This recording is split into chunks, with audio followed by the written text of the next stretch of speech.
Hi everybody, this is Alchemist2 and I'm back again with another movie review. I just recently got a chance to see Beauty and the Beast, and honestly I am glad I waited for it to come onto Netflix to watch it, even though I do believe it would be a real spectacle to see this version of it in the cinema. I did enjoy this version. I thought the songs were splendid. The costumes were gorgeous, just like other live action versions. But my favorite live action versions so far are Cinderella and The Jungle Book, just because I feel they're better. And Maleficent was good too. I love Sleeping Beauty. And Beauty and the Beast has always been one of my favorite Disney cartoons. And it's a great story. It's one we're all familiar with. There are some additions and revelations with Gaston's character that I thought were very, very intriguing, very telling, and more about why Beast felt the way he did about Maurice. And it was very intriguing, but I think that they should have chosen some people who had better singing voices. I know that's probably a little rough to say. They were good singers, yes. I love Emma Watson, but I think they could have had a better Belle. I mean, they could have had a better singing voice for her. I thought that she was perfect as Belle. But they should have had somebody else singing for her. A lot of the other roles, like Prince Adam, I thought that he sang very well, and Maurice and everybody else. And Lumiere was my favorite. I love Lumiere. He was perfect. Cogsworth, yeah, I mean, I like his design. A lot of the characters, like the wardrobe and the maestro, I thought they all had excellent designs. Chapeau was good. I mean, they really followed suit, pardon my pun, but it just it fell flat in a few areas, and I don't know, I enjoyed it, but there were just parts that, I think they could have been done better. I thought that the way Gaston was portrayed was very telling, and just the whole background of the story was more in depth. And it shouldn't have been 2 hours. I think 2 hours was a little bit too long, but it didn't feel like 2 hours because it goes by very quickly. The musical numbers, the sequence, they're just absolutely stunning. But I just feel like the cartoon is better in this case. And there were some things that just didn't translate well as they were doing the live action. Just my opinion. But I did enjoy it. I thought it was very entertaining. I did get very choked up near the end. It made me overclimped, as most things do. But I still have to give it 3 out of 5. I can't give it a 4.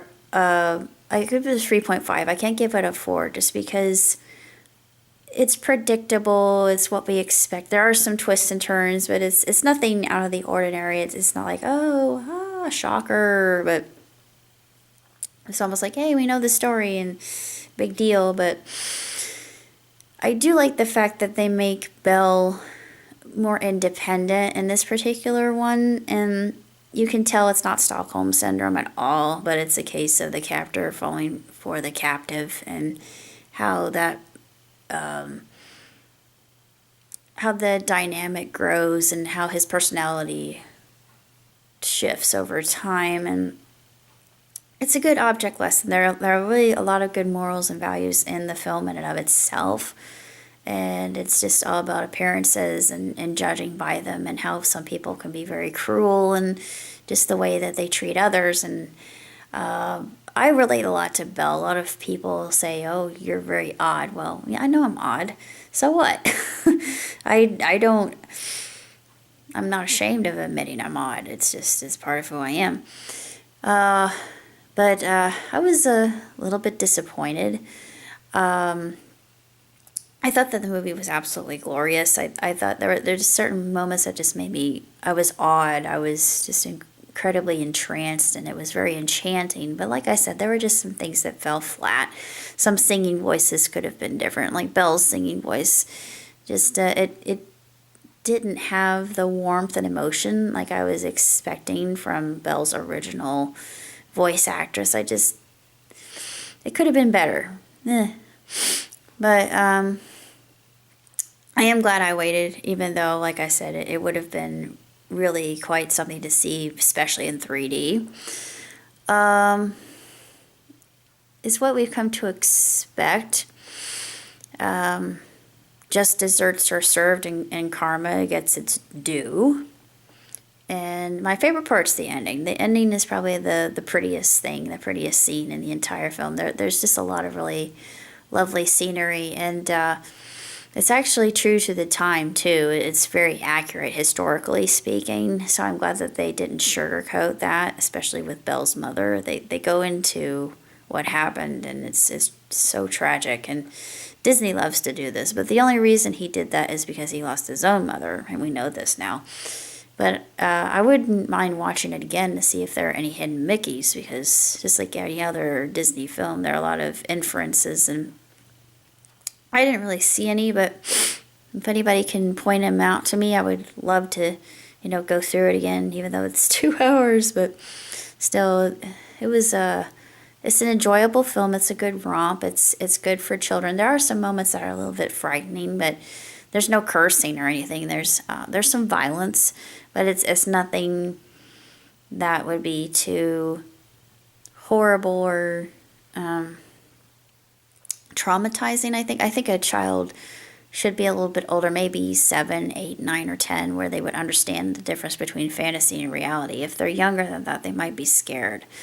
The only reason I say that is because when I was young, Mom and Dad didn't let me go see PG-13 movies until I was actually 13. And I got to see R-rated movies with Mom, even though I wasn't supposed to. But I think I turned out all right. I think I'm pretty well-rounded. But they're talking now about an Aladdin live action.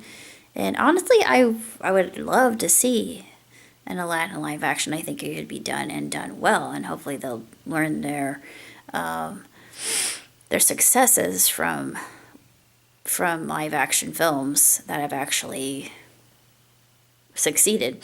And I know Beauty and the Beast did, but it had some moments that didn't really strike me like they did with the Broadway. The Broadway play is brilliant, and this is the reason why I like Broadway more than I like cinema most of the time. And it's just the pageantry. It's more about costuming and lighting and the orchestra, the feeling and the atmosphere, the ambiance. And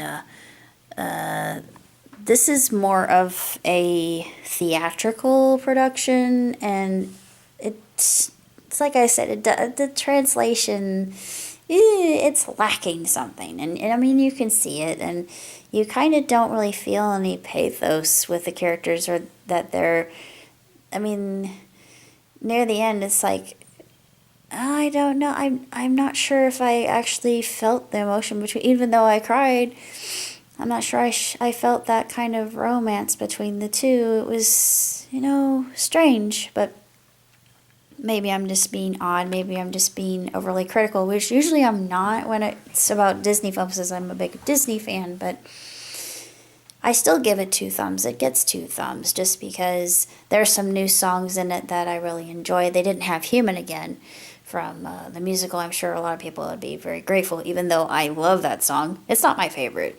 Be Our Guest is my favorite. Days in the Sun, I thought that was a good substitute. It was very kind of wistful, nostalgic song. Just the substitutions that they had were terrific. But as far as grading is allowed, or how grading goes in my case, 2 thumbs. and 3.5 stars. Not exactly 4, but 3.5. And I'm excited this week because I'm going to be going to Fisher's to see my mom's side of the family. And it's my second Thanksgiving without mom and dad. It's, yeah, it's kind of sad. But you learn how to survive. You learn how to embrace a new normal. But it can be done, and then you look at life as a glass half full, even though in your scientific mind you know that it's always full because it's half air. But it's all in how you look at things. Just like Beauty and the Beast teaches us this perspective. And that message is profound in its simplicity. But this is what I've learned in my 38 short years of life, even though I have much to learn. I'm keeping myself busy. I'm going to be learning what's around the community so I can actually help the community out. But yeah, it's going to be intriguing to see what this future holds for me. I have a present that was wrapped for a friend of mine, and ever since I moved, he no longer speaks to me. Excuse me. I feel that one coming. It's because of your dander. Yeah, because of your dander. You made me sneeze. Anyways, I'm not sure who I'm going to give it to, but I'm going to post that on Facebook, and I'm going to see who wants it. I'm going to say what it is. But somebody will get some good out of it, because my friend he won't be bothered, so he's out of my life, unfortunately. But he irritated me anyway, because he just lived in his own little fantasy world and didn't want anybody else to. He wanted everybody to abide to his standards, and he felt like he was superior to everybody else. But what's done is done. Alia jacta est. So I move on, and I head forward. I don't know what else to say. I'm going to be going to bed, so till next time. Live long and prosper. Ciao tutti.